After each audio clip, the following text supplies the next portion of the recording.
Good evening. Okay, thank you. Very happy to be here this evening.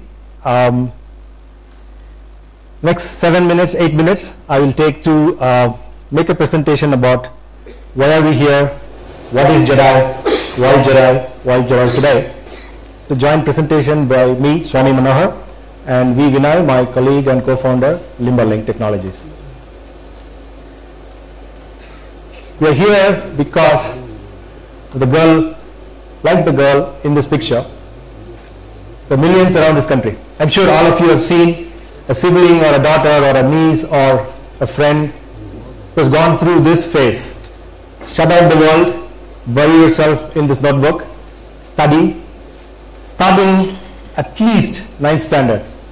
The studious ones start earlier, until 12th standard. This is the world. Last year, according to MHRD report, there were about 45 million children in India privileged enough to go to school in the 9th to 12th standard at school. 45 million children doing this, burying themselves, bound to their studies, the schools, bound to tuition. Early morning, tuition, school, tuition, homework, cycle repeats. One goal, to become an engineer or a doctor. We are about engineering here today. Let's just look at the engineering part. We are told everywhere by everyone, work hard, you will succeed in life. Hard work is a national mantra, especially for the children of this age group. And boy, they work hard. Books, guides, notes, practice tests, repeat practice tests, improvement tests, continuously. One goal here, A+, grades, and of course marks. CBSE has taken a lot of effort to say we'll do away with mark system and they come out with the grade system, but we are not happy. Every parent, every child wants to know exactly what third decimal point is his son or daughter getting. We are obsessed with marks. And the next step, of course, just not the marks, the glory, the recognition, the newspaper interviews, the ranks, the celebration, success stories. This is the aspirations of a nation. 45 million children, not just the children, every child has at least one adult egging the child on. A parent or mother or a father getting up early to drop on a two-wheeler to tuition, mother waking up earlier to make hot food for the kid and the father. Endless.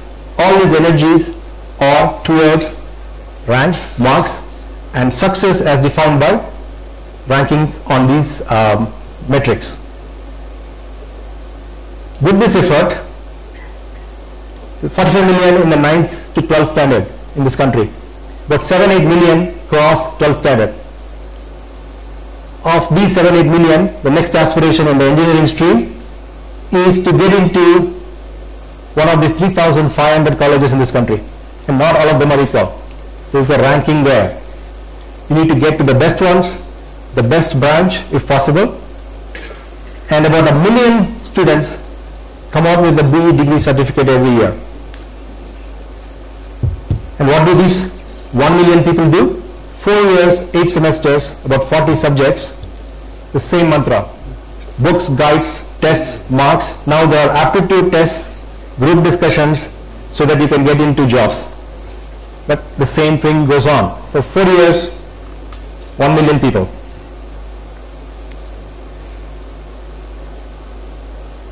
At the end of all this hard work, 8 years of sacrifice, shutting down the world, being studious, being disciplined, what are people telling them?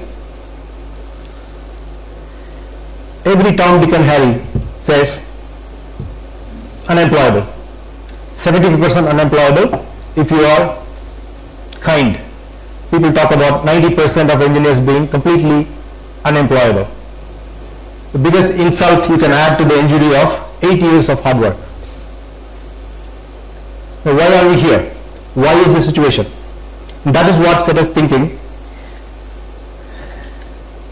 But of course, To be fair, one Indian CEO said, American graduates are not employable either. That's not big consolation to these million kids who have spent 4 years of the prime of youth working hard, scoring marks, and being told you are not good. How to tackle that? First, understand where the problem is. In our national obsession for marks, foundations are weak, which is a nice statement. It's actually almost non-existent. We lack direction on where to focus all these energies and hard work. And even if a small minority tries to do something different, when they get stuck, there's nobody to tell them how to get unstuck and to move forward. In engineering colleges, very little hands-on stuff happens. The exceptions are all here today. That's why it's fantastic to see all these teams here having actually built things sufficiently to the level where they are bold enough to come out and display to the public. It takes a lot of guts to stand up and demonstrate your project to the world to see. But the majority, very little hands-on work. So what we would want to do is to look at this million students focusing their creative energies, efforts, time, energy, money, if they were to do it in the right way, channelize these energies in the right way, what can we achieve? How to do it is the next question. We have a very simple recipe, common sense really. Be curious, learn to communicate, work in teams, but build things. Build things. Let me repeat. Build things.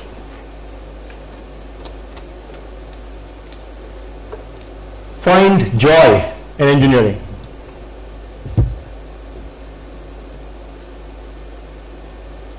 Find joy in design.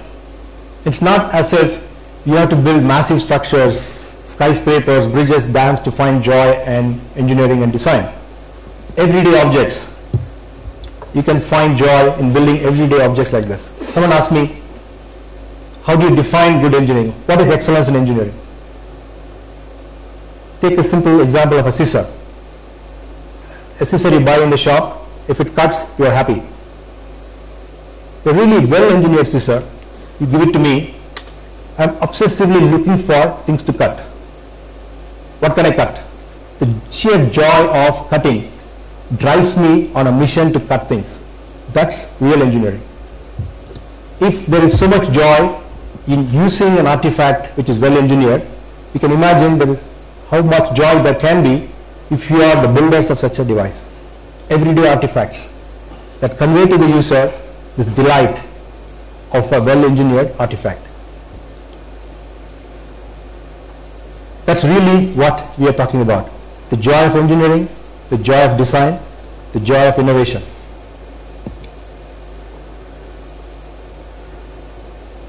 The joy of engineering, design and innovation, which is where JEDI comes from. And we are here at the start of this journey to see if we can transform the energies, as I mentioned, of this million people every year, but 3 million if you look at all the 4 years in 3,500 engineering colleges. If they can discover this joy,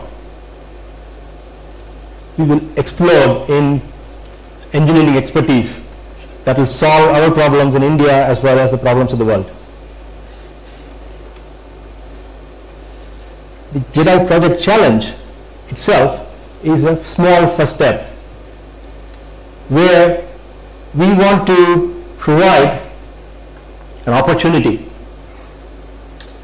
for the students to experience the joy with our projects. And if those of you who have gone through the projects displayed this morning, the sheer exuberance was obvious.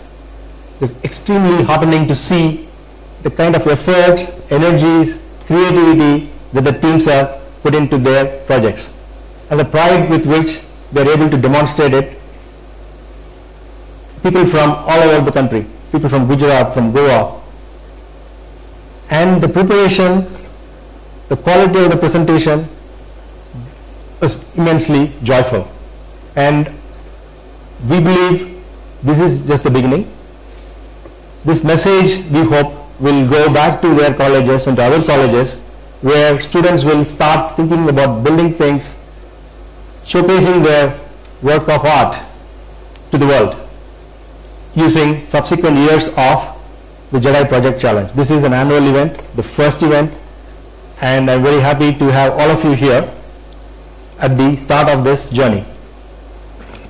In addition, what we want to do today is for the youngsters who are just coming out, finishing their degree, a taste of engineering excellence.